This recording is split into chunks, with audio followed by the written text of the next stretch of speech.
controls and button cues. Welcome to Gaming Views. Level up, we're on the go. Power ups in the audio flow. From the retro to the new reviews.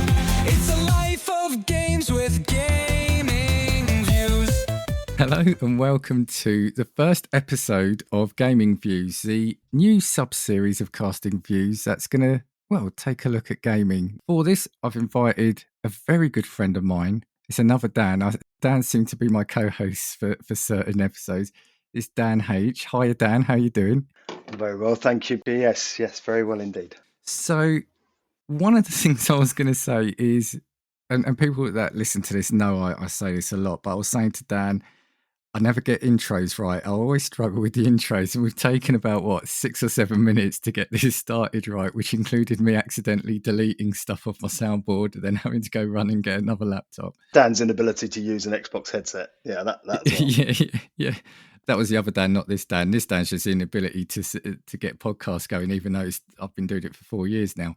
But we're here now. We're recording. So yeah, just to set the scene for people listening. So we've known each other, about 16, 17 years now, isn't it? We worked together. You were my manager at one point. And I think one of the things that has always been a theme with us was gaming. And yeah, we kind of met up again recently. We're going for walks on a Sunday. And we just, part of that, a big part of the walk ends up being gaming. And as my mind always working, I was thinking, this would be good. I've always wanted to do some episodes on gaming. And then we're both of an age where we've been gaming for a while, right? I'm nearly rocking 50 and a granddad at that. So yeah, I'm both old and 2 generations in, and still gaming and still loving it. So I thought you'd be the perfect person to start this with. And on what you said, I don't know if you sort of do social media much, but there's always these posts. It's like, where my 30 plus gamers at? If you're 30 plus and you're still gaming, let me know. And I'm thinking 30.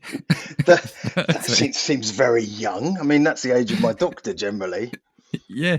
Well, what do they think? Like once you get past 30, that you just end up, you hate technology. you just jack it in. Yeah. You essentially become a boomer and can't use your mobile phone anymore and just give up. Yeah, I mean, I think that's trust me, there have been times when I've felt like doing that, but thankfully haven't. Yeah, moments in my life where I've gone, maybe I should just not game, and it's never come to fruition. That's it. I think if anything, I game more because it's a cruel twist of fate, isn't it? That when you've got the time to game, is normally before you start working and you don't have the finances to fund it. Then when you get the finances to fund your gaming, you end up doing that thing called work. Yeah, I think it generally does take the priority because it's what pays the bills, and I've never been good enough to pay the bills through gaming, unfortunately. Not that I'm competitive in that way, shape, or form in any way, but you're absolutely right. You get to that point and you're like, I actually have disposable income. What am I going to spend it on? I tell you what, let's spend 70 quid on a game, which is, which sounds, when you're 18, sounds crazy because that's like, 5 good nights out. I tell you what I spend my money on is called a backlog now. That's what I say. Yeah, the stack that gathers dust, or Game Pass as I call it, which is generally what I do. I'll earmark all of those things to play later and just don't get around to it. Right, because we've already got off to a roll. I want to just play a quick ad from a friend of the show, and then we'll get stuck into it. So let's hear from Alex and Josh. Hey Josh, I'm finally ready to do something fun every Wednesday. Alex, finally! We're going to talk superheroes, movies, animation, comics, and much, much more, right? Yes, but we're also going to talk Star Trek. Make it so, my friend. Catch Talking Smack every Wednesday on your podcatcher of choice. We'll see you there, smackheads. And if you're not already, go listen to Talking Smack. I mean, firstly, they're great, but also you'll become a smackhead. So, yeah, go do it now. So, Dan, right.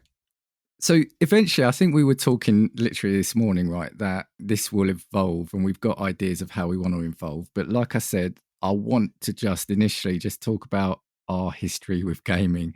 Bear in mind, I want to keep this to about 90 minutes at most, so we might have to trim about 40 years history out. if I was going to ask you then, where did gaming start for you?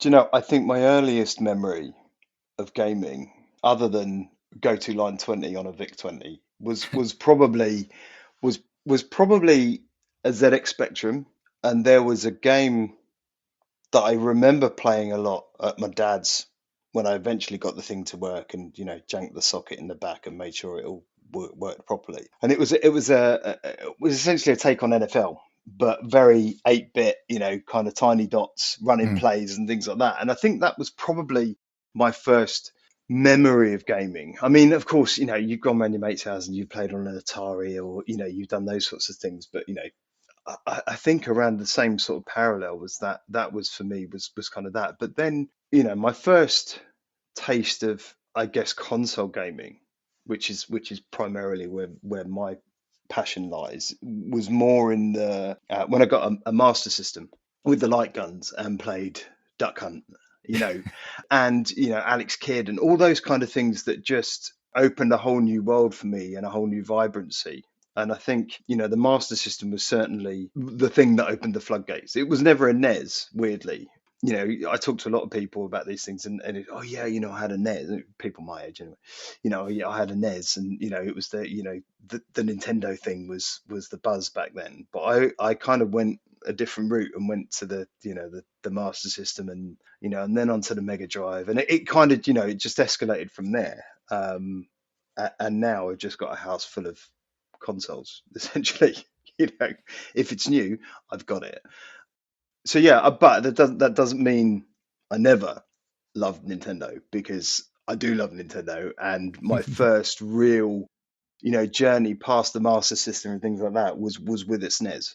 And I remember clearly buying it through a Littlewoods catalogue, Wow. and paying my mum back from a paper round to afford it, just to play Super Mario World. And that, do you know what I mean? And that for me, and then I take it with me. Like, you go and see friends, and you take your SNES and you'd compete on Super Mario World, and you'd try and unlock all of the worlds. And it was just a I got the again, light guns. I'm not a gun fanatic, but the bazooka thing that you got, all of those kind of things. It was always for me, and that's probably where I started and probably finished my first game, like completed, because and it wasn't Super Mario World. I was never that good, but Ocarina of Time was the first time I'd finished an actual game, and remember the joy of completing a whole thing. And that's probably why I love RPG so much now, because it's grown from that experience of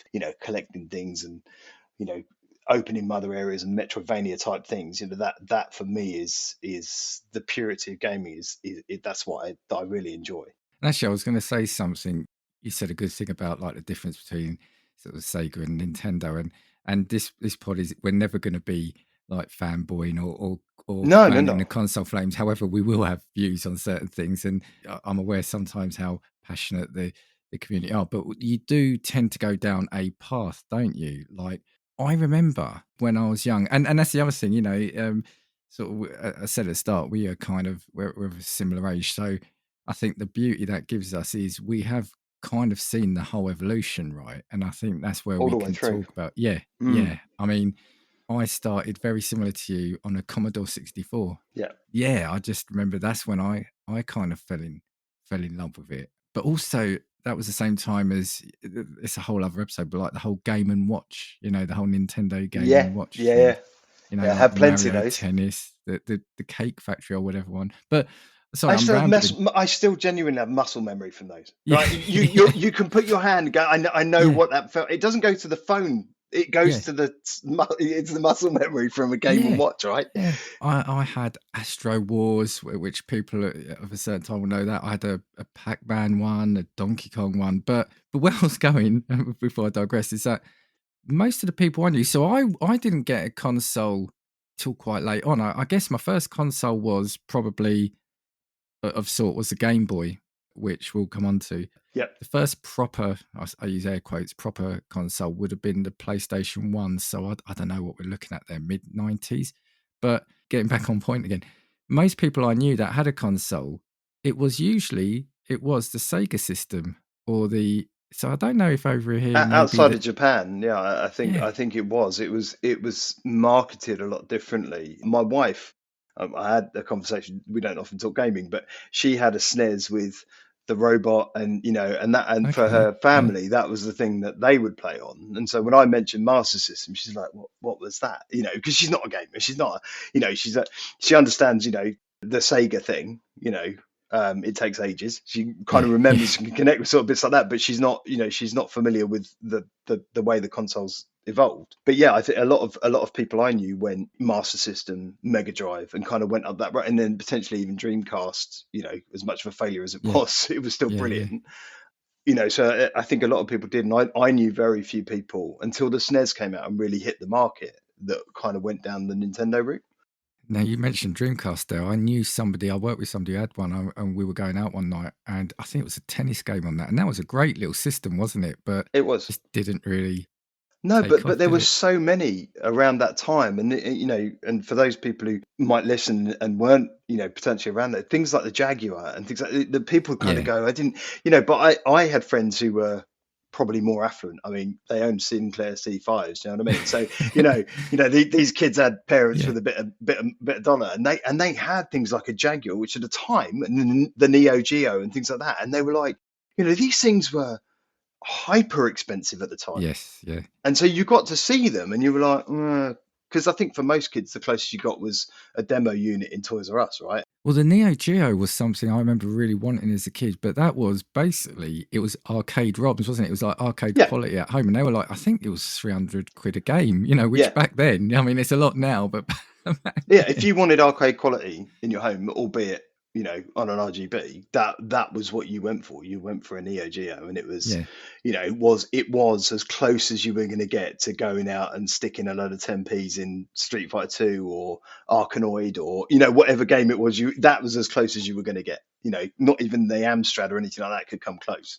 And so if I was to go back, my next system was, the Commodore Amiga. So I stayed in the Commodore family. Now, I still hold, for me, the Amiga is probably one of my all-time favourite pieces of kit. Did you ever have either that or the Atari ST or? I had a Commodore 64 to an Atari ST, so it's a Oh, similar the sort of thing. ST, right. Yeah, I had the Yeah, ST, so it's a similar sort of thing, right? It's like the Sega or yeah, Nintendo. yeah, You had yeah, you had an Amstrad or you had the Atari. yeah. And it's again the Atari was quite a poor foray for Atari into mainstream computing. Mm, But it served a purpose from a gaming perspective. There were some cracking games on that, that like Blood Bowl was on the Atari ST, and people I think they're talking about remaking it and things like that. But at the time, you could play it on an ST, and it was phenomenal. I think it was on the Amstrad as well. But RoboCop as well. These kind of Robocop, things what a that game. yeah, Yeah, like all these things you kind of go, oh my god, they were amazing back then. I yeah. mean, my memory is shot to pieces. It's appalling. But those things are the kind of little glimmers of light that shine through, and you go, oh my god, I remember that, and it was so freaking cool. The thing about those times as well. So like the Commodore 64, the Amiga, and the Atari ST were pretty similar. I Yeah. think I've always had in my head that the Atari ST was predominantly better sound music. I think people who are in the music side would do it, and the Amiga was supposedly better on the graphics. But they were much of a muchness. And I've completely lost my train of thought there, which I know I'm going to do so much on It's this. because I mentioned RoboCop. You see, it does it every time. That's what I was going to say. So the Commodore 64, the Amstrad were cassette tapes, and the Amiga and Atari were the floppy disks. And this was also at a time where it felt like, well, and it was true, there was like the bedroom coders, right? So Yeah. you had, I think the most expensive games were like the premium games were like 20 quid, which were a lot of money at the Yeah. time. But you would get like the budget range, didn't you? Like the £5 games, or even on the Commodore 64, I remember the £1.99, and people were just churning out these games. And on the Atari and Amiga, you had freeware and shareware. So you just had so much coming out content-wise, didn't you? Games were free on the front of magazines, right? Yeah. That's the world we lived in then. It was, you were literally, you'd pick up a magazine and it would have a free. It wasn't a demo. It was the full game, Full and I game, yeah. remember back to the magazines with and there was a time where you could buy the magazine with a cassette or the floppy disk. Do you know what I mean? Yes, Like yeah. you had an option, depending on what system you had. And I think that speaks volumes to the churn, the stuff that was being put out by people and by these developers who were creating stuff in their bedrooms, and and then getting recognized and kind of going, do you know what, a great way to sell what you've created is to put it free, and we'll give you a small concession off the back of it. But it got that out to potentially thousands of people at the time who might not ever have seen anything like that, because marketing for games wasn't what it is now. The multi-millions and billions of pounds that are spent each year marketing things like Assassin's Creed and Doom, all of these, that didn't happen back then. Gaming was not that. Well, you just said it yourself. Like, you reminded me about the gaming magazines, and again, for people, you're listening to two friends reminisce about the times going forward. Very old people, but we're talking about the love of it, right? And we will be talking about modern stuff eventually. But gaming magazines, right? That was where you got your content. You had to wait once a month for it to come out, right? And that was where you got your cheat codes and your walkthrough. There was no internet. The internet did not exist. It was, it was a blink of an eye for somebody. It was David Berners-Lee was probably still in his basement, coding for it. So yeah, we were literally in a world where, you're right. You wanted news about something. And that anticipation of news about something you really wanted to know about, so you didn't have this great swath of knowledge and comprehension of what was happening in the gaming world. It was not a thing. You literally kind of got a magazine, you went, oh, that sounds really cool, that's coming out, and there were no, they weren't sending pre-release demos and all of these things out to publishers or to magazines to try and say, oh, it's pretty cool, it works like this. It was literally, we're in the same place as you are waiting for it, and we think it might be cool. It was crazy thinking about it now, when everything is on tap right now. Everything is instant. I want that. I press a button, I got a gig download, and it comes down. Oh, look, 20 seconds later, I'm playing Call of Duty, or then it was no, you're waiting a long time just to find out. Yeah, and I remember, if you wanted help. So I remember having Monkey Island. I can't remember if it's first or second, but like, I loved the whole click and point and click genre. But they were famous for having quite obtuse puzzles, right? And one of them, I can't remember if it was the first or second, but was like on 11 floppy disks. And as we said, you didn't have the internet, but what you did have was very expensive phone lines that had hint number at the back. And yeah, I know somebody who called it, and they spent about 5 minutes telling you through the options. And by that point, you spent 50 quid.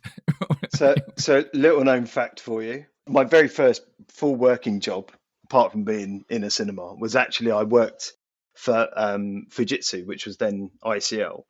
And one of the contracts we had, so I was a team leader on a group of people who looked after customers, but one of the contracts we had was with Activision, BBC, as they were then, to do what you're talking about, to basically hint lines and advice on games, all of that stuff. So I ran a team of people who did that for a job, and most of our time, in all honesty, and I can probably safely say this now without fear of legal repercussions, most of our time was spent playing Quake on the LAN, kind of almost exclusively. So there wasn't much advice being given out other than here's how to rocket jump. But a couple of things about the Amiga I want to say before we kind of carry on talking is so I had the Amiga 1000, which was, get this, 0.5 meg memory, but it came, again, my dad bought it off somebody who worked for him. It came with a 0.5 meg expansion to put it up to the full meg. Yeah, I mean, you're talking Microsoft territory now. I mean, we'll sell a console. We'll sell a console with a terabyte for games that are extortionately large. But you can buy extra, and it won't be much. It'll only be half the price of the console. But do you know what the funny thing about it was? It came in this huge metal. It was a metal tin basically that slotted into the side, and you could hear the board inside rattle. So if I bumped my desk, it crashed the computer. And it came up with that famous guru meditation error. Those were the days, though. When you didn't have anything premium built. Yeah. It was just it was held together with matchsticks and string, but it still worked. Yeah, and this thing was bulky, right? And I remember it came with its own monitor, which was probably the size of a small house anyway, right? And this is what I'm coming to. The funniest thing was, so now you go around a friend's house, you probably do you remember with the PlayStation, you would have like your memory card, and you could Yep. just stuff the PlayStation in.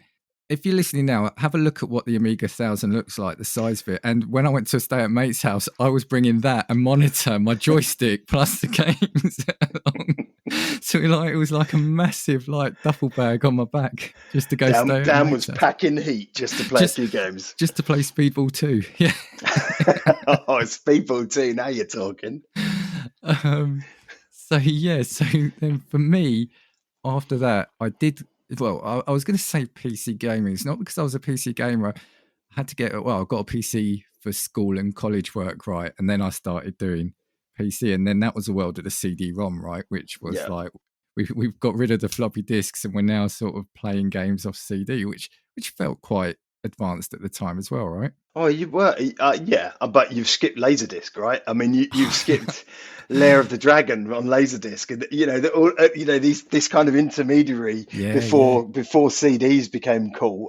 You might have to explain to some of the listeners what CDs are, but Well, no, they'll probably know vinyl because it's cool. yeah. But yeah, Laserdiscs, which were the size of a vinyl thing, and you put them into a player that was half the size of your bedroom, just to play.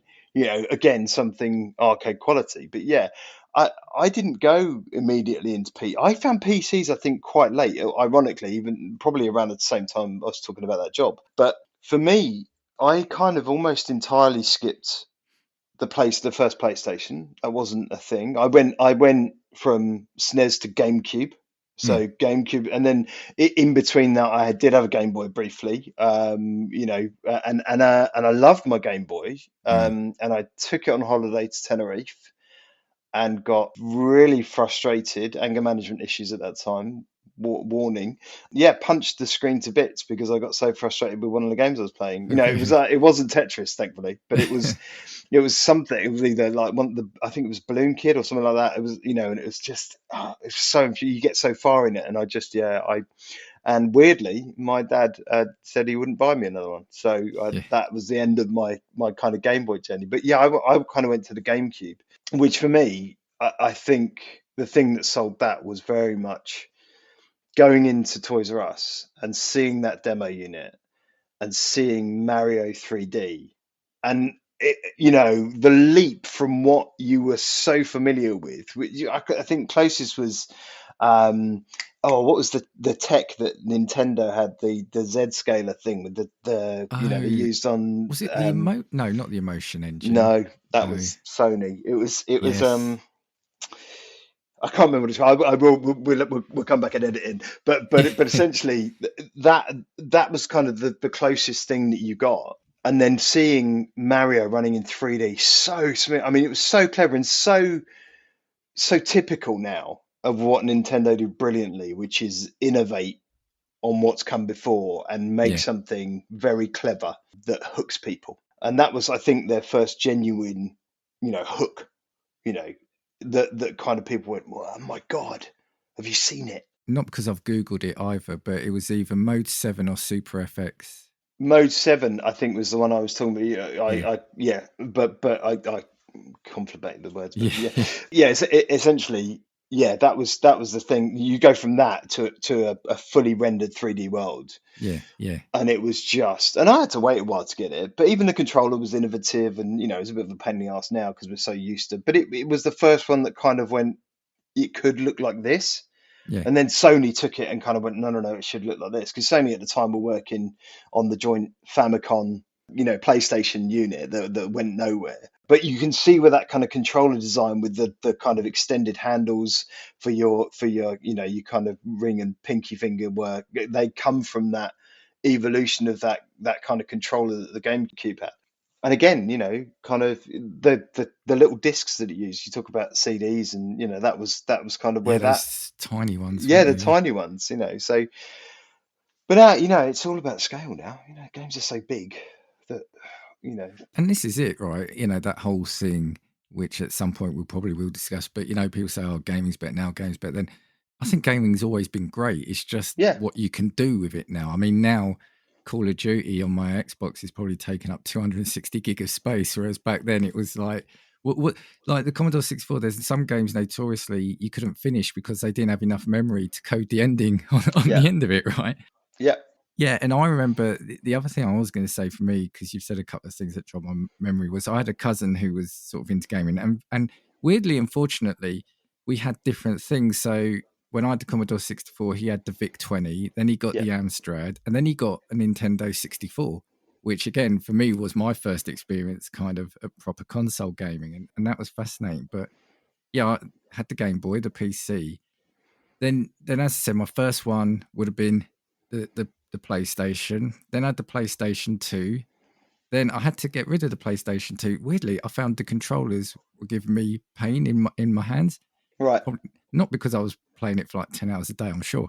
But so I then went back to PC gaming. And then the funny story is, and again, I've said it before here, but it's not that I had a gaming rig. I had a PC that I bought games for.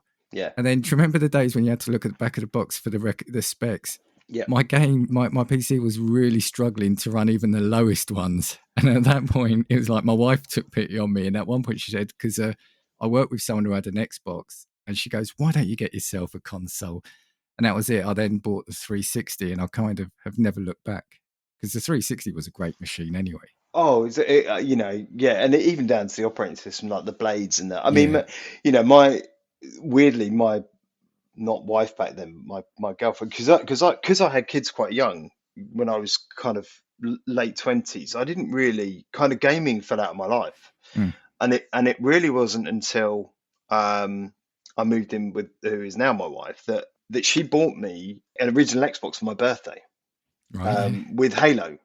Wow. Yeah. And we, we'd only been living together a few months, I think, at that point. And she bought me this, and it reopened that previously closed door Mm. to gaming again. And couch co-op with friends coming around playing on Yeah. Halo was Yeah. like, it was just incredible. And we had so many amazing nights of fun, just like, ordering takeout and Yeah. getting the beers and just play it, just having another. It was a social activity, Yeah. to the point where I remember, sometimes we were like, we're going into town, blah blah, and we'd sit there and we'd be like, can't be asked, let's just do more of this, let's just play more Yeah. campaign, let's just, and it reopened that, like I said, it reopened that door for me, and I fell in love with gaming all over again from that. And then I went into kind of modding, so went into modding the Xbox, did my own installs for a while and used to install for other people some of the mods, that kind of thing. And then being able to use it as a movie player and play MKVs and things like that, which previously were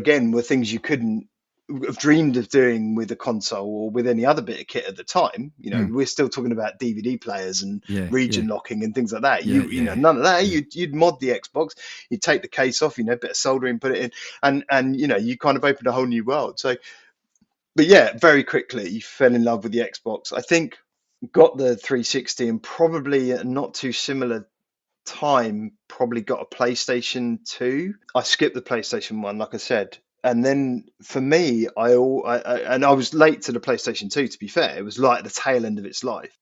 And ever since, because I think because of my love of consoles and games in general, I've always bought both. I've never been one or the other. I've more heavily drawn to the Xbox, I think, because it was the first super console that I got, in the original Xbox. And I mean, prior to all the kind of other, your NES and your SNES and things like that, it was the first one of the two dominant players in the market that I got. So I'd always kind of leaned towards it and bought things that weren't exclusives on it, but always had an eye on the PlayStation and what it was doing and where it was going. And I remember getting the PlayStation 3 and Killzone, and just like absolutely tearing through it because it was such a good first person shooter. I thought it was Killzone 2 on the PlayStation 3, but those sorts of things. And you see these companies now producing stuff of such high quality and leading games in the market because of the work and effort they put in on these kind of earlier machines. And it just I've always kind of, you know, and a lot of those exclusives were on PlayStation, certainly the higher quality ones. And I think you see that now with that deviation of market where Microsoft's decided to go and Sony's decided to go. And Nintendo's just like just done its own thing. It's like, well, screw it. Yeah, yeah, I'll do me. You guys fight it out over there. I'm gonna go off and just do this weird shit over here. Like I'm gonna create a console with a stick. I'm sorry, you're gonna do what? Yeah, do you know what I mean? Well, this is it. We've seen some crazy things. Like, remember when Sega got out the hardware market? That was massive, wasn't it? They Right? just do No games. one saw that coming. Yeah, but Dreamcast failed. I'm out. I'm Yeah, gonna, yeah. I'm gonna sell Sonic to everyone. Yeah, Whatever it was, you know what I mean? yeah. But and that's the thing. Actually, probably should have said at the start. So yeah, you are fairly agnostic, aren't you, in terms of that, because you've got Completely. PlayStation and you Yep. do PC gaming. You've got the I Xbox. do. Yep. For me, I went PlayStation 1, PlayStation 2. Like I said, I just didn't get on with the controller. I think I do prefer the Xbox One. It's probably more for my hands. But then I did have the PSP as well. So I thought the Sony PSP was great. For a brief amount of time, because we both worked at the same place at a retailer and we got some discount. I remember having a PlayStation 4 for a brief amount of time. Yep. The thing is, because I've had the Xbox now since 2008, we were saying this morning, it's not that I don't like the PlayStation, I won't go to them. I've only got sort of time and space for one, and I've now got 16 years of backlog on my Yeah. Xbox, so I find it hard to tear myself away from that. So, you know, it's not that I prefer it over the other. It's just that, yeah, I've only kind of got time, especially with the podcast now. You kind of only do one, and I kind of do look over, as it were, the fence when it, like a Spider-Man comes out or a God of War comes out, and I know it's something we probably want to talk about in an episode or two's time, but yeah, I think that's what I really enjoyed talking to you about this as well, is because yeah, you've got that mix. Like I said, you'll even play on the PC, right? Yeah, and the PC, I don't have an inordinate catalog on Steam, but there are certainly games on there, and a lot of kind of pre-releases that I really enjoy, and things I see that pique my interest. Like recently, I think we were talking about this. Obviously, the creators of Ori have come out with No Rest for the Wicked, which has gone through quite a tumultuous time. I mean, they're a fantastic bunch of developers, and they've really created something super special in an RPG that kind of people like into kind of a Dark Soulsy type thing, but it's not once you get into it and once you play it.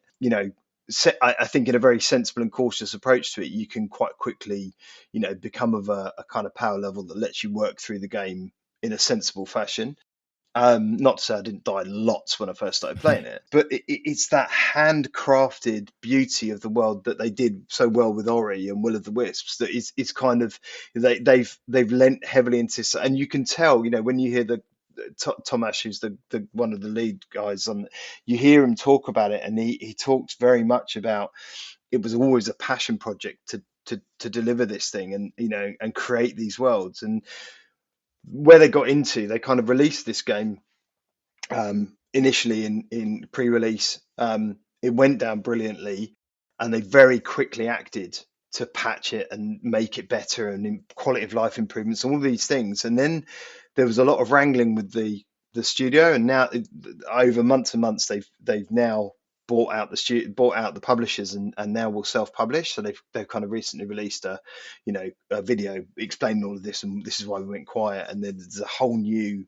half the size of the game again releasing on the 30th of April. But that was a real pleasant surprise when I'd seen it, I think again on a website or something, and kind of gone, that looks pretty good, I'll give it a go, and to buy it for like $17 or whatever, on Steam as a pre-release, knowing that like Baldur's Gate, you're going to get all of that content updates continually drip fed to you. And it's been a while, it's been over a year since it's been released, but it's just a phenomenal piece of work, and it's so beautiful. It's the artwork on it, I mean, it's not everyone's taste, but it's just a lovely game, and it will eventually launch on consoles and everything else. But I really enjoyed that. There's a few others, again, kind of pre-release things. There's a couple of what looks like a 16-bit first-person shooter built on the old Doom engine, actually, Right. but in kind of a modern fashion. That's again, I can't remember the name, but it's a phenomenal play. So I haven't got a load, but there's some really nice things. Dark Sector was Yes. given away as a freebie Yeah, like a couple of weeks ago. So I was like, all right, I'm having that. right? Yeah. Because I remember that game, I Yeah. loved it. You know, you and I are both huge fans of double A titles. You know, and that as a double A title, getting back into that again, for free because it was on Steam. But my love of PC gaming really stemmed from the granddaddy, which was Half-Life. You know, Yes. Yes. as a genre-defining first-person shooter, once you got past your Dooms and your Quakes and you kind of, well, where do you go with FPSs? It was, all day long, it was Gordon with a crowbar, right? Because, that the game, the story, and again, while I was probably in that same job supporting Activision, was kind of when that first one came out. And there was something about it that was so, so special and so good to sit and hammer at. And I remember long conversations with my brother-in-law and people about Half-Life 2, and trying to watch videos in a janky download off the internet, to see what it would be like and all these types of things, And so my love of PC gaming really, I think, stemmed from that. Obviously, it was a transition through the Atari and all those things, but then getting back into it, you're like, oh, it's got to be Half-Life, man. I mean, all day long. Well, that was it. And I got into Half-Life quite late. It was on the Orange box. Was yeah. it the orange No, I box? think it was on the PC still. But I think I did play the first one, but much later. It was like for Halo, I got into it very late on. But I think it's like you said, because like Doom, Quake, and what was the other, like Wolfenstein, they were just great shooters, right? But then Half-Life, I'm not going to say, I don't know enough history technically to say whether it was the first one of its type like that, but it brought the story into it, didn't it? Yeah. And Yeah. wasn't it Half-Life where you had a few add-ons and wasn't one from the view of one of the security guards? Barney. Was it Barney. Half-Life Yeah. 1, wasn't it? Yeah. I mean, Yeah. what kind of game did that at the start? To imagine to have an add-on for a complete side character there. Yeah, and I mean, look, that game, in my opinion, was the making of Valve, right? I mean, those guys, you can argue that, they're what is it, League of Champions, or is their, their super defining game because it's so broad spread, but actually the game that made them. And there's a fascinating documentary about Half-Life, Half-Life 2, and so on, that they contributed to and talk about, the kind of the steps they went through to get to where they are. But it's the thing that kind of, made them as a company, and their whole ethos around leadership and people is just fantastic. And I think it's industry leading in terms of, I'm sure there are horror stories behind the scenes, but, in terms of most developers that come out of there only have good things to say about their time there. And then you look at where they've gone now and they've kind of gone, well, we can do hardware, right? We can create, a Steam Deck. We can, and again, almost industry leading, and people are playing catch up. Steam Deck, yeah, right, exactly, right. But people are now playing catch up, and they're going. Yeah. And I think, we talked earlier today. We were talking about, the potential of an Xbox handheld. You see that crack in the market, and you see all right. The Steam Deck was 2-3 years old now, but it's taken that time for people to go. Oh, maybe people don't want to be locked into a room or carrying around an Amstrad to a mate's house to play on it. Maybe they want that flexibility, or not on my mobile. I don't want to use this thing for, playing game. I've got a thing, the handheld, I haven't pulled it out once, right? But sell me an Xbox handheld all day long. I will buy that sucker, right? Because I've got my Game Pass on now. I've got, and potentially if it's made by Asus or wherever, I can access Steam, right? I can access. If it can do that, I'm all in for it day one. And I haven't bought anything day one for a long time. Oh, that's my guilty sin, I think, is day one purchasing. My last one being in the console realm. My last one being the PlayStation 5 VR. I signed up for the pre-register. I had the original one. I had the original PlayStation VR on the PS4 until my daughter decided to headbutt the floor with it playing the game and crack the lens. So I invested in it, and I have to say it is a phenomenal piece of kit. Right, they've abandoned it effectively, which is really disappointing because it was very expensive. It's just seen a $200 price drop and all sorts, but it is a phenomenal piece of kit. I didn't do the PS5 Pro. But it was a stretch too far. I heavily considered it, and I signed up for the ballot, and I actually got the opportunity to buy it, and I decided not to because I just I can't see what it gives me over and above what the PlayStation 5 can do right now. It's a little bit prettier and a little bit quicker. And I can see the evolution into the PS6 because it's inevitably where Sony are going to go because they've just kind of cast their die and they're like, that's what we're doing, you know. But I just couldn't, I just like for the money. Yeah, I don't like these intergenerational or mid-generational, sorry, Yeah, releases. So I know someone who's got one, and he said, he can definitely see an improvement. But I'm like, is it enough of an improvement to warrant? Because in a couple of years' time, we're going to have the next generation, right? So yeah. it's that extra cost, and then we're going to get that fragmented market again. I know now they're better at it than it used to be. Well, that's assuming Xbox don't bow out, right? Because Well, all the they're got nothing rumors, to lose, right? yeah, Exactly. yeah. I did want to go back to one day one purchase, which we discussed this morning as well. And I was saying one of the things I remember about us was when you got the Xbox One day Yeah, one, you got the yeah. special edition. I can't remember. Was it Scorpio? I think. Scorpio. We couldn't Yeah, yeah. remember this morning. It's just No, hit me. you got it, Um, and you didn't even Google it. Well no, done. no, I didn't. It just hit me then. And yeah, I remember coming around because that had two things, right? That it was bundled. One was bundled. It was the Connect, right, which didn't Yeah, last long. But I remember even having one because you had to have it. And then yeah, remember, to. no, like you reminded me, you can't have it without it. We can't just stop it. And then they just stopped it. They flicked the Yeah, switch, as you said. yeah, But the other thing was, it came at the time. They had an app on the phone which could be like a second screen to the yeah, game, and I can't remember you had Dead Rising. I can't remember if it was 3. And I think on the phone you could see like your inventory or you could call in yeah, attacks. And do you yeah, remember that? yeah. I can't remember the name of it, but I remember Is it clearly what it Glass? was. Xbox Glass? The No. Xbox Was Glass. it Yeah, it Glass? was. Yeah. Yeah, yeah, yeah. And it was again a really intuitive idea that kind of got dropped. And I guess because not many developers bought into it, and trying to code two things for a single game is a Yeah. bit of a ball ache. But yeah, I mean, it was very clever at the time, and when you got it to work, and when it was a great little, at my age now, could I focus on two screens at once? I can Yeah. barely remember where the buttons are. Do you know what I mean? Yeah. It's like it's just not going to happen. And that's speaking for someone who's playing one of the most complex button bashing games of all time in Dying Light 2. Like I can't remember all of those buttons for parkour moves. Well, Just don't even. for me, that's FIFA. When did football become more than just shoot? Exactly that. I just want to press a button that makes me go forwards or backwards. Just give me that. I'm Just fine. score the goal, shoot the ball. Yeah, so I remember getting that, and we were reminiscing this morning as well, weren't we, about the whole.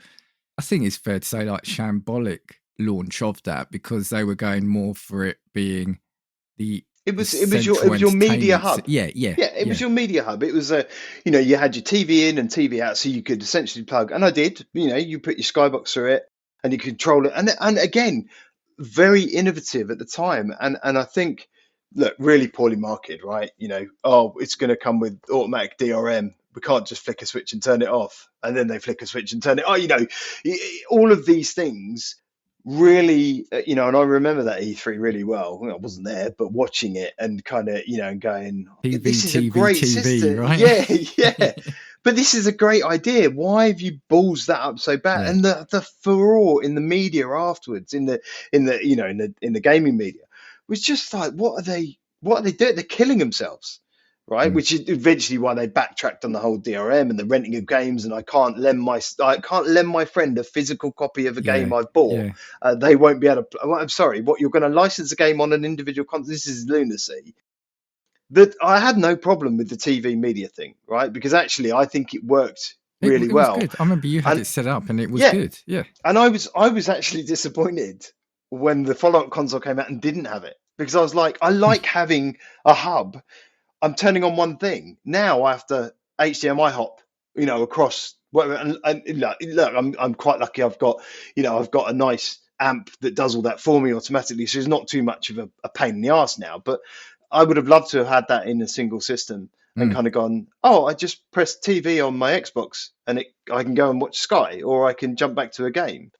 Yeah, so not having it on the next one was like, oh, it's a bit shit, isn't it?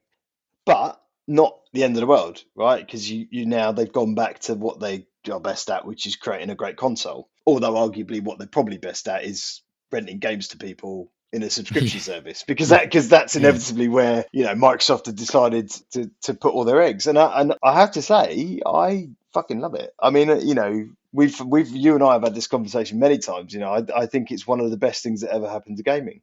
I don't mind that certain stuff drops off and comes back on, and it doesn't. Oh look, I've lost access to GTA 5. Oh dear, what a shame.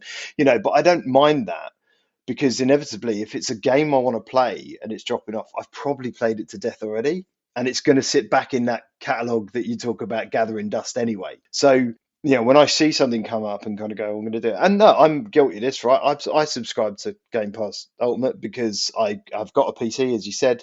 I want to play it anywhere. I want to stream cloud gaming. I want to play on my Xbox downstairs, all of these great titles.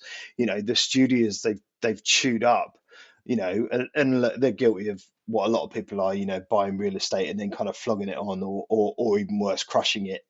They do all that shit, right? But they've bought some incredible studios and come out with some incredible titles recently.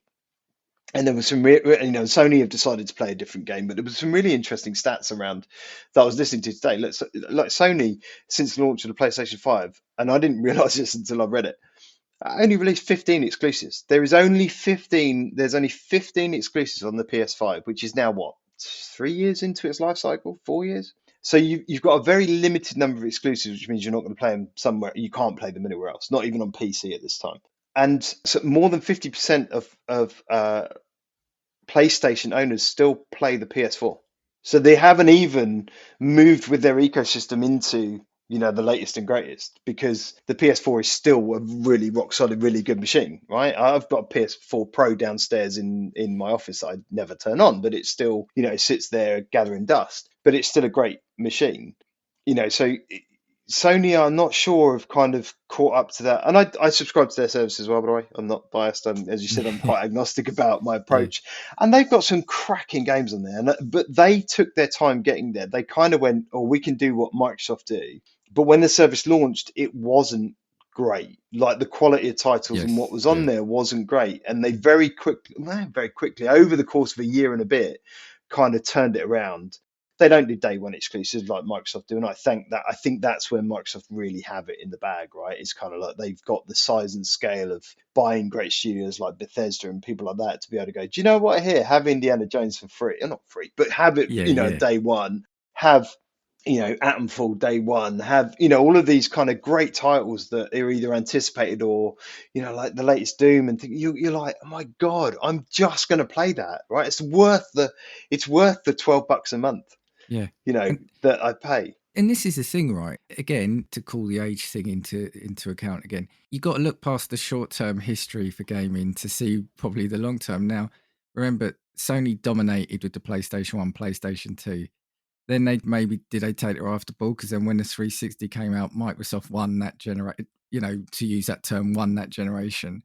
But then maybe did they get to look ahead to the future? Because we were saying the Xbox One, apart from the DRM thing, was probably the right console at the wrong time, which then Sony focused on the games. Yeah. And then Sony, people want a better term, won that. But then Xbox started pulling it around towards the end of that generation, didn't they? Yeah. Which has then led into the Xbox One, the Xbox Series X, sorry. And I think we see these swings and roundabouts where maybe in the past, consoles or manufacturers like, say, Sony and Xbox tried to do something different, but gamers just wanted more games maybe at that time. Now it's a different world.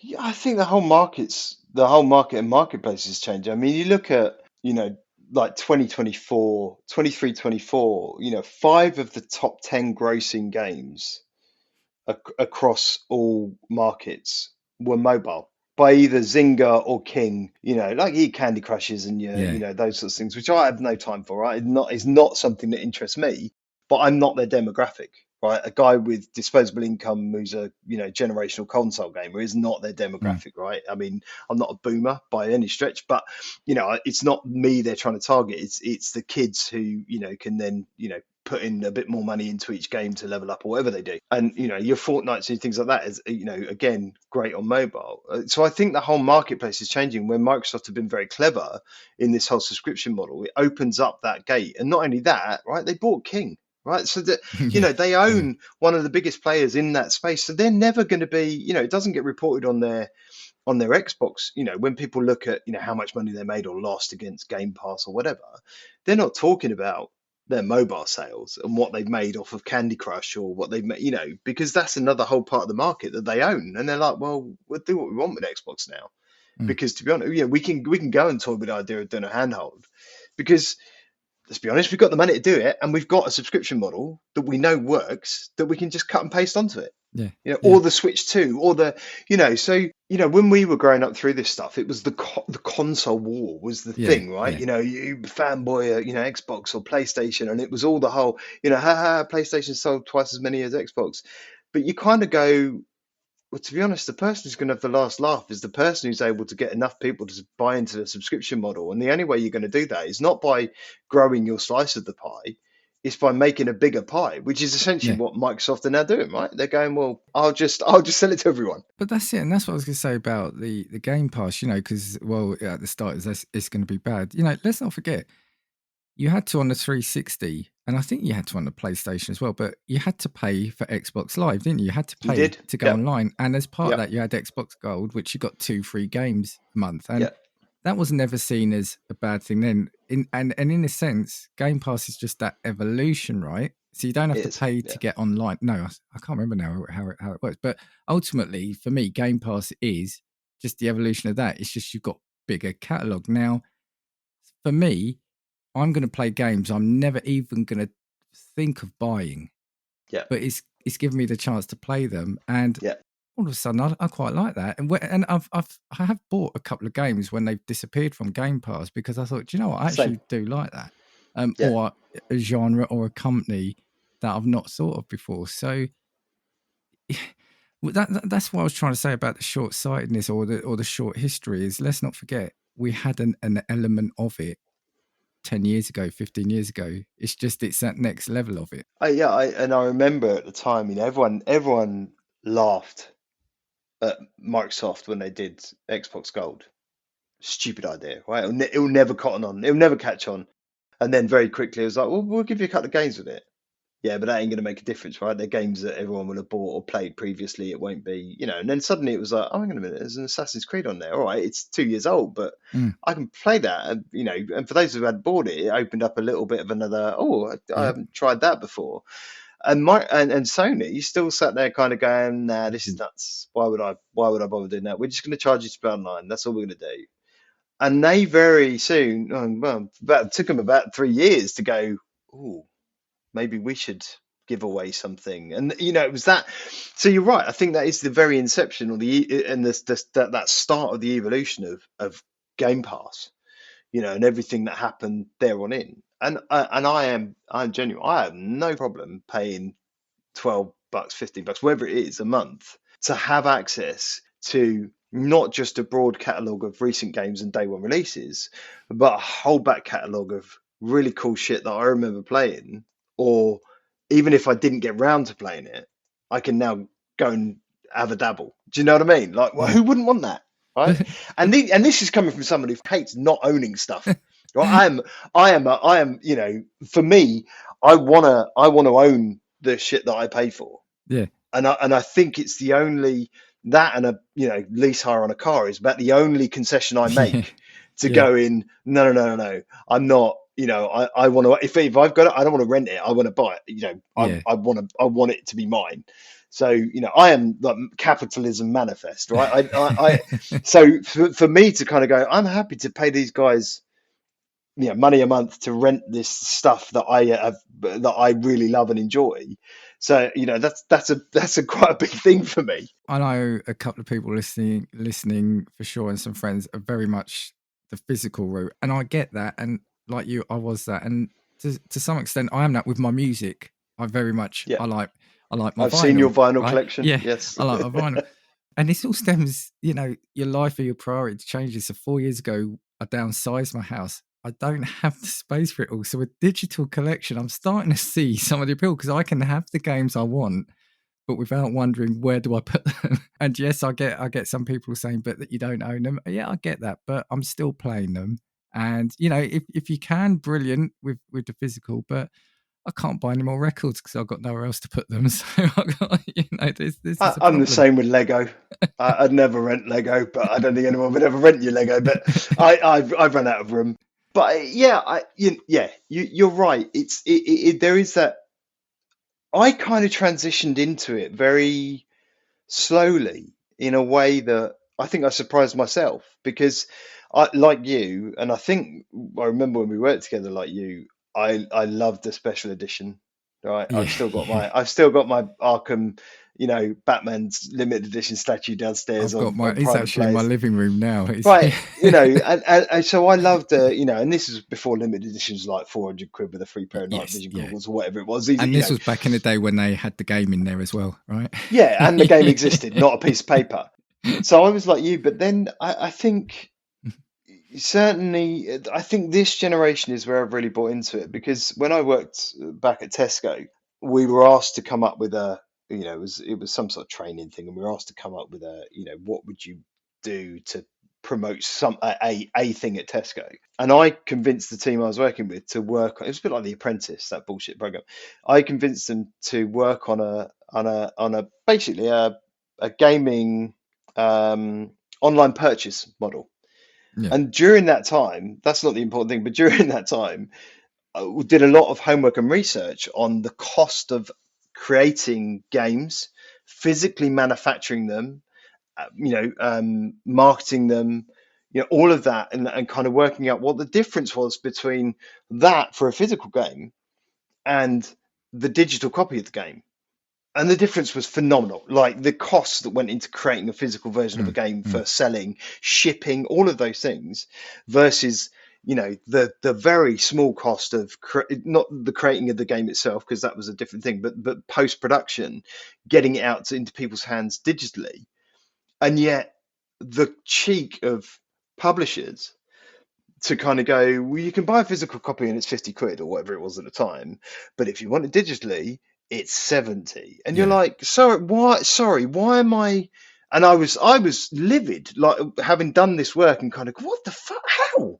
How are you asking? And it's still the same is true today, right? The same is absolutely true. Unless you find a cheaper deal on Amazon or GameStop or something like that, you are inevitably paying a lot more for a digital copy of a game than you are for a physical copy.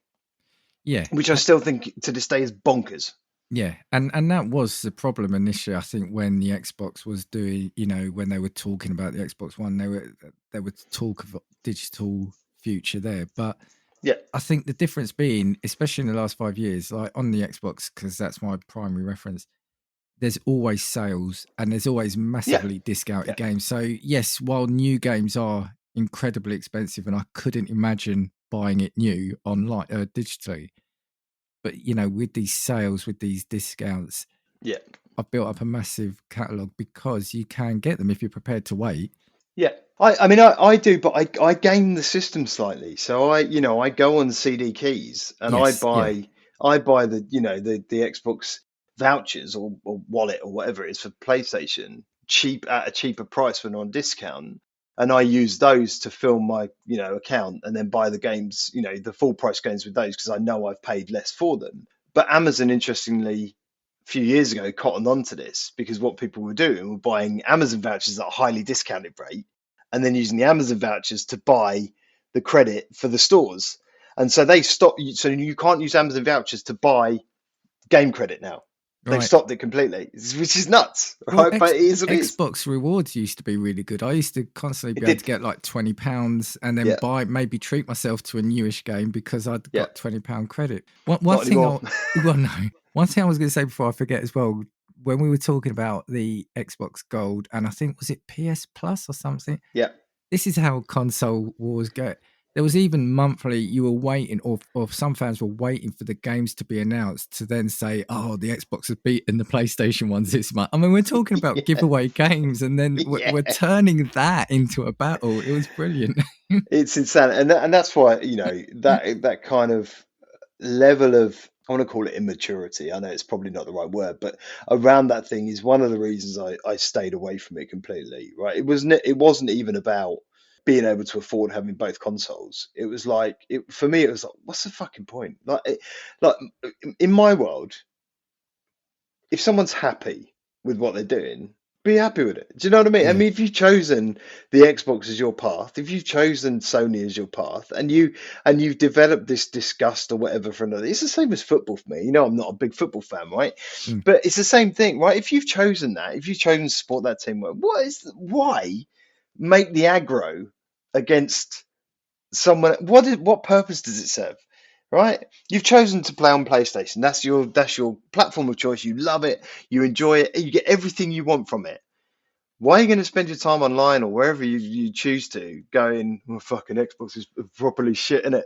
What do you know what I mean? I don't It's see lost people. on me. Yeah, I don't see people at work saying, "Oh, you've got a Volvo, have you? Well, yeah, you've got a Skoda." Yeah. Do you know, it's nuts, right? So what, oh, you're a Volvo fanboy. Oh, Yeah. you're a Ford Yeah, driver, I right? am actually, but that's for safety, all right? They're boxy and they're safe.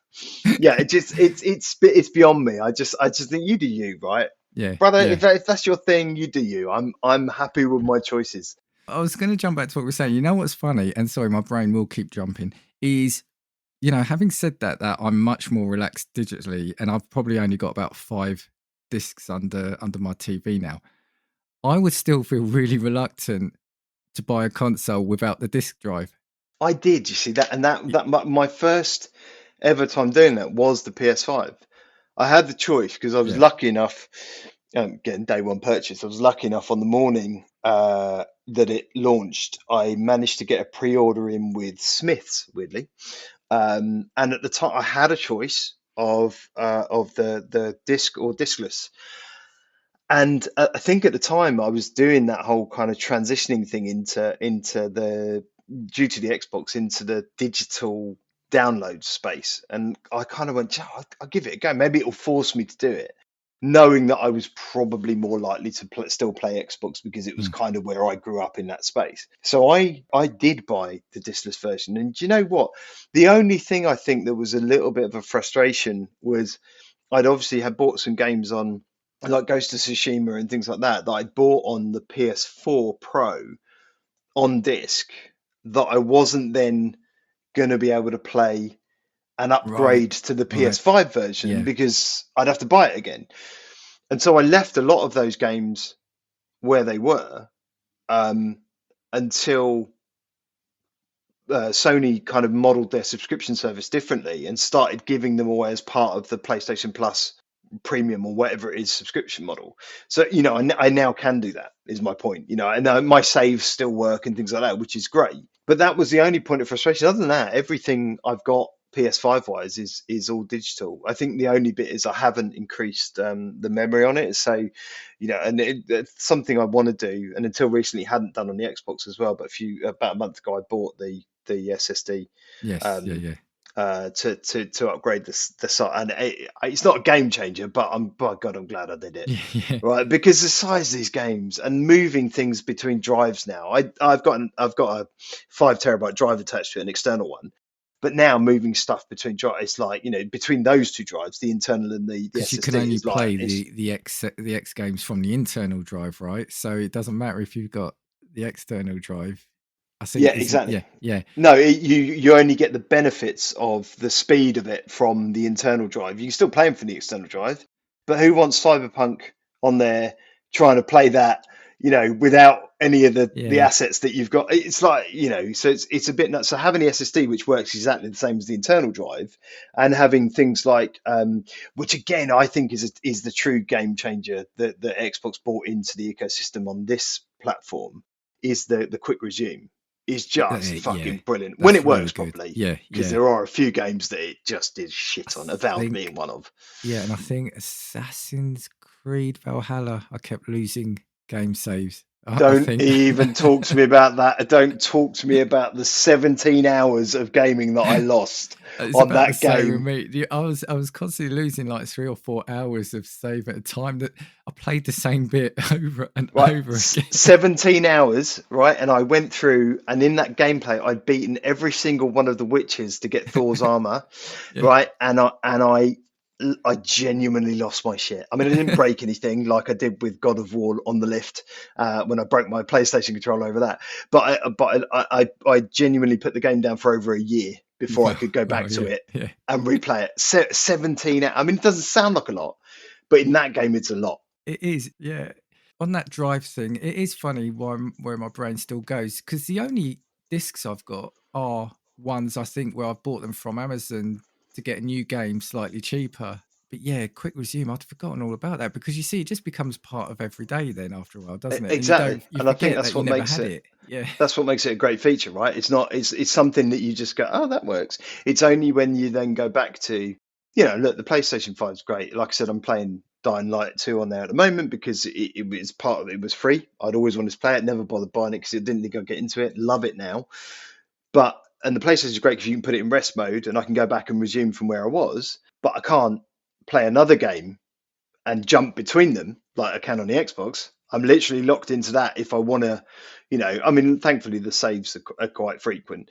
But, if I want to play something else, I'm unloading that essentially and loading something else, and then I'll have to load it, so there is that. And I think that for me is part of the brilliance of what Microsoft have done so well with that, with the One X. I think it's just, it's such a great way to play, if you like. It's going to be interesting to see what is next, because I think there is at least one more console as we know them now from Xbox anyway, because I think they have said, I think so. I think Yeah. 27, I think they talk about it. So it'd Yeah. be interesting to see what they do. It'd probably be Do, more, yeah. It'll probably be Do. more hub again, if you know what I mean. Maybe like Media Hub. I don't know. Do you think they'll go there? I don't know. What would I like to see? I think I think it's going to be one of the longest generations we've seen. I'm not convinced. I mean, we saw a lot of this stuff leak out, last year or the year before about, this all white circular Xbox One X that was, a bit of an intermediary again. I'm not sure they're going to do that, right? They kind of already launched this 2 terabyte model, the white one, but I can't see them doing something in between. I think they will just go to the next, whatever that next thing is. Look, we know they've focused on just buying up studios and becoming a massive publisher right now. So, it'd be interesting what Microsoft's game is. I can easily see them going into the handheld market. And look, we should never underplay what crazy shit Nintendo are going to come out with next. I mean, the Switch 2 looks phenomenal, right? I mean, I love my Switch. My girls, they're 10 and 11, but their primary mode of play is the Switch. They love those things, and they buy every game they can, that I'll let them, to be fair. But they're into Zelda, they're into, so I think there's this younger generation coming up. They want that flexibility of something like the Switch that you can, they often at the weekends, if I'm watching telly or gaming, they'll take the Switch and they'll take it out of the stand and they'll take the controllers off and they'll be playing together on the little screen. So, they want this modular approach. And I think, the Switch 2 looks fantastic. It's going to be a great kit like the first one was.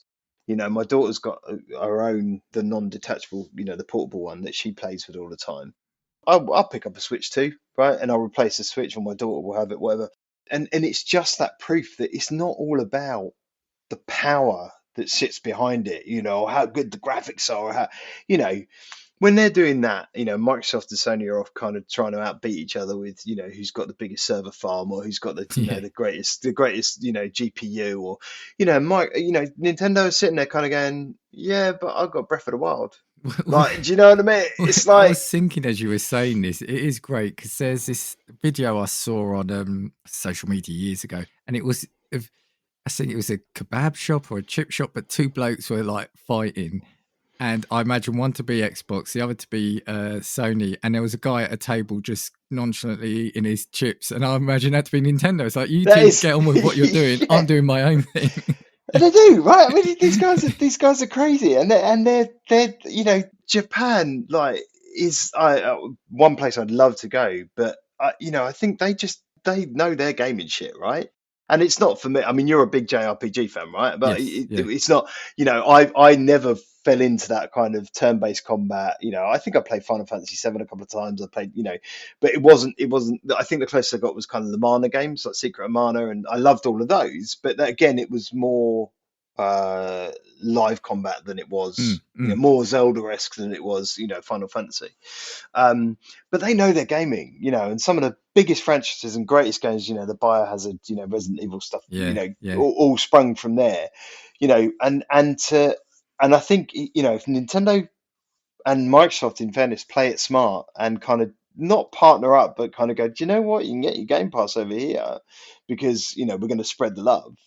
I mean, come on. I mean, I'm just not sure Microsoft's going to do it if they're bringing out their own handheld. Are you going to play friendly with Nintendo and kind of go, here's a great handheld that'll play your games, or launch your own one that does it just as successful? I don't know. yeah. Because there was a whole rumor about them two cozying up, and I would love it because, again, I would love a Switch, but again, I know I wouldn't spend the time on it to make it worthwhile. So if I could have those games on an Xbox handheld and play my Xbox games as well as Steam games, Again, it's throwing my money at the screen now. Yeah, exactly right. I mean, this is the nuts thing, and your analogy of the guys in the chip shop. I mean, it's exactly right. I mean, Nintendo just sit down and go, "We'll just do us. Don't worry about it. We'll do our own thing, right? I don't need Call of Duty. I don't need FIFA. I don't need they did none of this stuff. They're just like, we've got our shit together, and we know what our people love, Yeah, right? well, And it's Wii Sports, and it's Zelda, and it's and they gotta do their well, own this thing. is it. Something I want to talk about in the future is, for me, even some of the big franchises I've loved for years, I've fallen out of them. Not for any reason, and they seem to at Nintendo that seem to just get the idea of gaming being fun, and I think that's the Yeah. key, right? Isn't it? It's It fun. has to be, right? What's the point of a game? I mean, that's the whole point of a game, right? Yeah. Unless it's football. It's supposed to be fun, right? It's supposed to be something you enjoy partaking in. Yeah, I think that's the kind of almost the dictionary definition of a game. So, yeah. if you're not doing that, what's the point? And you're right, Nintendo had this very essence. Like I said, I was joking earlier, right? I'm going to sell a console with a stick, but that's essentially what they did. And everyone went, "What are you doing? We're serious, right? We're holding esports competitions, and we're doing." And they're going, "No. You're going to wave this around your living room and just potentially destroy your TV if you don't put a strap on." But I'm not sure. I thought I'd say strap on in this podcast, but do you know what I mean? It's that. They just understand. I'm ignoring the Wii U, by the way, because it was fucking atrocious. But I don't know. They understand. You're right. They understand fun. They understand that connection. It's Yeah. not about making the biggest, the baddest, the best. It's about making something that everyone can enjoy. And we have, like, family-wise, like Mario Party, right? On a rainy Saturday, you're kind of like, "Oh, what are you gonna do? I'll stick Mario Party on," right? You just sit and play. It's a board game, but it's more than a board, but it's fun. Everyone enjoys it. There's competition, Yeah. but it's not competitive in that, "Oh, I've killed you now. You're out of the game. Sorry." It's brought back something. Let's go back, looking at the time, almost an hour ago now. You said something about back in the day, it was couch co-op, couch gaming. And we've lost that, really, haven't Yeah. we? But I guess the Nintendo games the Nintendo systems have brought that back, haven't they? A little bit. I don't think they ever lost it. I think that was always the common thread, was always create something that everyone can do together. I mean, Famicom, right? If you're gonna have something called Famicom, right, which is basically family computer, right? That is part of their ethos. It's kind of bred into their DNA.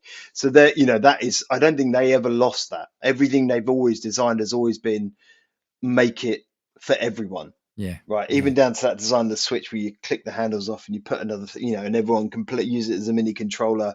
WarioWare, all of those sorts of things are all designed for everyone to do together, not necessarily families, but friends or whatever. And I think your Nintendos and Sonys have very much taken their eye off of that ball and kind of gone, no, it's all about, and look, the proliferation of, the internet generation and being online is going to do that, right? I mean, you're gonna have.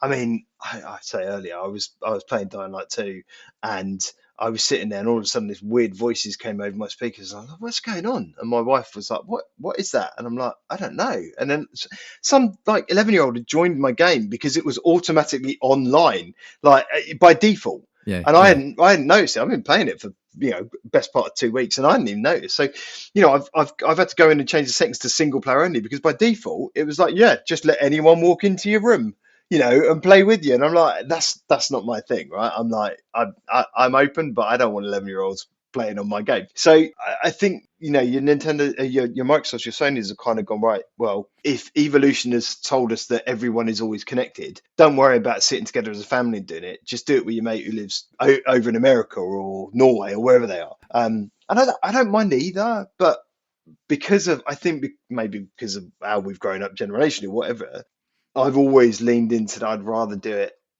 with the family at home, on a screen in front of us, than and that's probably why I'm very much a single player, limited co-op with some friends sometimes. But I won't just go and jump into a pool of 16 people playing Call of Duty.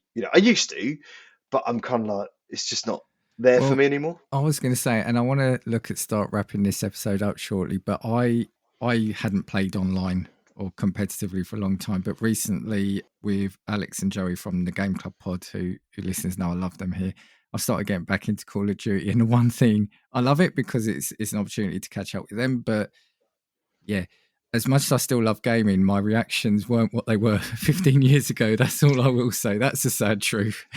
There's a lot to be said for that and eyesight. And to be honest, I'll probably go back to Call of Duty or something like that online when I've run out of your mum jokes. Do you know what I mean? Like when I need to refill, because it's kind of that for me is what it's about at the moment. Now you get online and you're getting quick scoped by a 12-year-old, and you're kind of going, what is the point of me trying to do this while being abused at the same time and then teabagged or whatever the kids do these days? I'm just like, it's not my thing. But before we move on, because I did have some questions for you. One of the other memories, I was going to say, that I had of us gaming, there was once, I don't know if you remember this, but it was you, me, and somebody else we worked with, Tom, and I think you were with him. You were going out with him that night, and we played Borderlands. I can't remember one of the Borderlands. We played 3-player co-op. And I can't remember if you or he, or I know definitely he had a couple of drinks. And I remember you or he was getting annoyed because you two were like fighting the big enemies, and I was hanging back then just nicking all the loot. And I just had that in my mind. It sounds about right. Yeah. I mean, if I'd had a few drinks at that point. But swiftly moving on. Yeah. Yeah, I had a few questions for you, which I told you. So we've kind of spoken about some of this, but if you could pick sort of everything you've had, and as I said to you, I'm not going to get you to stick to this because we are going to do delves into the future, but top 3 systems. So definitely, and obviously I spoke at length this at the start, the Master System, because it opened that door for me. It was the thing. I think then, because of the quality of what was produced at that time, and I would urge anyone to go and buy, the ones you can pick up with the kind of micro Super Nintendos, because I put hard-earned paperboy cash into buying that from a Littlewoods catalog, right? It was the first thing I genuinely ever owned that I bought for myself as a console, and I loved it to bits, probably genuinely to bits, blowing in that, to make the fucking cartridge work, and all of that, and it didn't ever work, but that that whole growing through that era of adolescence and playing on that, I loved. And then I think the first Xbox, because again, it's all an emotional attachment, but it opened that doorway to gaming that I thought had been closed, because I'd had kids and I'd kind of fallen out of love with it, or by necessity stopped doing anything, and it was just a random conversation with my wife kind of going, you should love gaming, I'd love to get an Xbox. And as my then girlfriend, she just bought me this Xbox, and I was just like, quite emotional at the time. And then just playing Halo, because I don't think I ever truly lost contact with gaming. I think because I'd read about the development and what Bungie had been doing, and I was like, oh my god, I'd love to play that. I really want to drive a Warthog. I really want to shoot some aliens in the face, and I love that kind of that 3 seconds of fun ethos that they built around the whole core gameplay. And I was like, So I think those three. I love all the bang whiz pop of the latest generation of consoles. I love the fancy games, and I love the graphics and the sound and everything. But I think from an emotional perspective, they'd be my three. Okay, yeah. For me, I'll go through them quickly. Even though the Commodore 64 was my first system, I'd say the Commodore Amiga, because that was what my eyes then really opened up to gaming then, and kind of that it was quite a generational leap.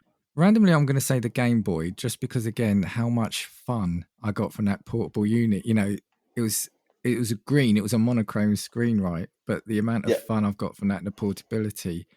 And then I think I would say the Xbox 360, mainly because that was again my first foray into like online gaming, and it was just such a great console. I would say those three. The next one, which I always find an unfair question, but if you could pick three games or gaming franchises, say, are your favorites through time, which again I know is difficult, but we'll do delves into various things in the future. So I guess looking back, anything Zelda related, I loved Zelda right from the very beginning, right from like pre-Ocarina of Time, like Legend of Zelda. Still think it's one of the most phenomenal pieces of creation, from a gaming ever. Just the way. And again, Japanese, but just brilliant. And then I spoke about it earlier, Half-Life. Okay. I have played that game so much. I'm running through it right now. Actually, a second run through of Half-Life 2 and episode 1 and 2 on my PC. I also bought the remake of Half-Life 1 that those Yes. external devs have done. I put money into them to play that as it was released. And then thirdly, I think the franchise more recently, I guess, that I've loved a lot has been The Witcher. I bought The Yes. Witcher You 1, have. Yeah. I got The Witcher 2, and The Witcher 3 I kind of played through so heavily, and I guess that, that RPG thing, the love of RPGs and that, the connected worlds and storytelling is something I love. So I think they're the three, not necessarily all-time favorites, but certainly three that have given me the most back. Do you know what I mean? Okay. No, that's all really good. I'm going to do one's different generation. So I'm going to go right back to Sensible Soccer on the Amiga, Ooh, yeah. because just I love that remember Sensible Soccer. simple fun. The amount of time. This is what I'm looking at. The amount of time I probably sunk into games, and that was a The massive. top down one with the little. Yeah. Yeah, I remember Just little Sensible Soccer. Yeah, sprites rather than graphics. yeah. And yes, Sensible Soccer and all its variations. Anyone who's listened to this long enough knows, for me, Mass Effect is probably one of my all-time favorite game series. Absolutely adore Mass Effect. And then I was actually stuck for the third one. And I'm going to say Assassin's Creed, but I'm going to say specifically the Ezio trilogy. I nearly for me. went there. I Yeah, nearly went to yeah. Assassin's Creed, but I think it's become, and I'm really hopeful about Shadows, but I think it's become quite bloated. Yes, it And definitely it's has. become a victim of its own success, because I still remember playing the very first one and how limited and specific it was in its brilliance. And I know they tried to recreate that Mirage, and I haven't played it all the way through, and I'm still not convinced. But yeah, I think you're right. If you limit to that Ezio trilogy, and I'm gonna say Black Flag, because Oh yes, my yeah. favorite all-time Assassin's Creed was Black Flag. I didn't expect to like it as much as I did. Yeah. Oh, such a good game. I mean, I'd love to see them, just do a bit of a tidy up on that and re-release it. I think that would be phenomenal. But yeah, But no, you're right. The last couple I've not played because it's just become too much. But the Ezio specifically, and funny thing, back when you could trade games here, because I don't think you can anymore because Game Now don't do it. But CEX, I think Sex is that's the only true. place you can do it. Yeah. But I remember because my wife tends to do it all for me, and when I was trading in Assassin's Creed, I'll never forget. She came back and she goes, "Oh, the guy at the shop said, are you sure? Because this will be a great franchise in the future." And I said, "Yeah, I just want my £8 or whatever it is to give me." To be fair, he was spot on. Right. And the last question I threw at you a couple of hours ago: is there a game or gaming franchise that you would like to come back or see come back, or maybe reinvented in some way? So it's a little bit of a cheat, I get it, but so I would love to see, and I do follow on X. Is Half-Life 3 out yet? I would love to see. Yeah. I would love to see the continuation, because Fair. it ended on such a note And I haven't played Half-Life Alex yet, and I'm still sorely tempted to buy the kit just to be able to do it. I've got a rig powerful enough now, and I'm still tempted to buy a headset just so I can play it. I did watch it for a while on YouTube, and it made me so motion sick that I thought I maybe shouldn't do this. It's the only thing that put me off. So that, and then the other one, which is a little bit of a cheat because it's happening. I'm really, really hopeful about the next Fable. Oh right, yes, I yeah. fucking loved Fable. I genuinely, as much as Peter Molyneux is a bit of a Take all those overconfident. yeah, It's going to have this. A tree's going to grow, and you're going to say right.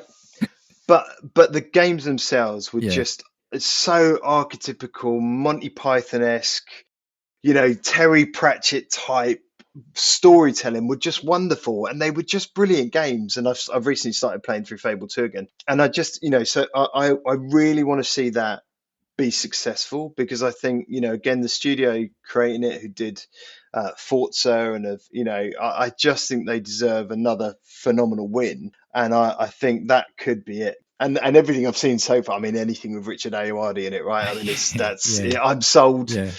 So I'm genuinely really looking forward to that, and I think a bit of a cheat because it's already happening, but that I'm just really hopeful for. No, I agree with you. I think that's a franchise I think needs to work, because again, we need those fun, like I said, you hit nail on the head, like Pratchett / Monty Python-esque. Yeah.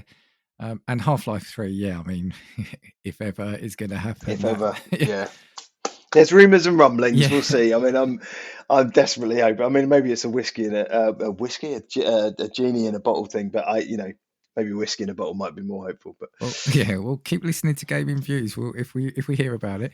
For me, I'm going to do two random ones. Right, one hit me while we were doing this, and do you know what I would love to come back? Did you ever play? Is it 1 versus 100? Was it on the 360? It was like an online game the quiz show. game. Yeah, yes, the quiz game. I do. Yeah. And I remember winning, I think, 800 Microsoft points. So yeah, what was that, £2? But yeah, I found that fun. It was a fun community thing where it had that bit of excitement to it because you could actually win. So I would love to see that. And the other one, really random, and I think we're past all the peripherals and all that sort of thing, but did you ever have DJ Hero? I played it. Yeah. I definitely played it. I don't think I ever had it. I had Rock Band and Guitar Hero and a number of that, but I didn't have DJ Hero. Mainly because, again, I'm not as dexterous as many people suspect I might be. And I think I would have fumbled the end goal with that one. I would love that back. If anyone's listening who can help make that happen. It was if I'm honest, it was probably more the mashups they had in it were really good. But just, it was just, again, a fun game because you had Guitar Hero, Rock Band, etc., etc. That came out. It's just the same, right? But it just felt a little different because it was a type of music and just that different experience of playing that game. But those are the two I would have. So nice. I'd buy it if it came out. I'm a sucker for that sort of thing. So I'd definitely buy it and play it. Look, you got two people here that would buy it. So make it happen. Yeah, I mean, what more do you want? Okay, well. Thanks, Dan. I think that's episode 1 done out of the way. As I said, we've got a lot we want to talk about and cover. So, I guess watch your space. Was there anything else you wanted to say about anything we've said before we wrap up? No, I think I've talked long and hard enough, Daniel San. It's been an absolute pleasure. I look forward to many more of these. As you can tell, I genuinely love games and gaming and love discussing it with you even more. And it beats doing it on a Sunday morning dog walk. So, Yeah. Well, thank you. Right back at you. And so thank you for listening. Like I said, we're not aiming to be like a reviewing show. I mean, there are other podcasts out there already that do that. And so hi to the Game Club Pod. Yeah, we're not really going to review games and such, although we may look at franchises. But like I said, I think we just want to have a look at gaming as a whole and just talk about what we're seeing and some of the things we've seen, right? Might be quite opinionated about some games. I mean, it's not a review. No, that's what I'm saying. We're not going to review it. Don't get me started on Dark Souls. Yeah, we were talking about that. Sorry, Joey, earlier. We'll cover that at some point. But no, absolutely, we'll cover games, but we're not going to sit here and like go in the ins and outs of it. So, I think I'm going to call that a wrap on the pilot episode of Gaming Views. So yeah, catch me next week for another episode of the normal casting views, but do keep an eye out for the next episode of this.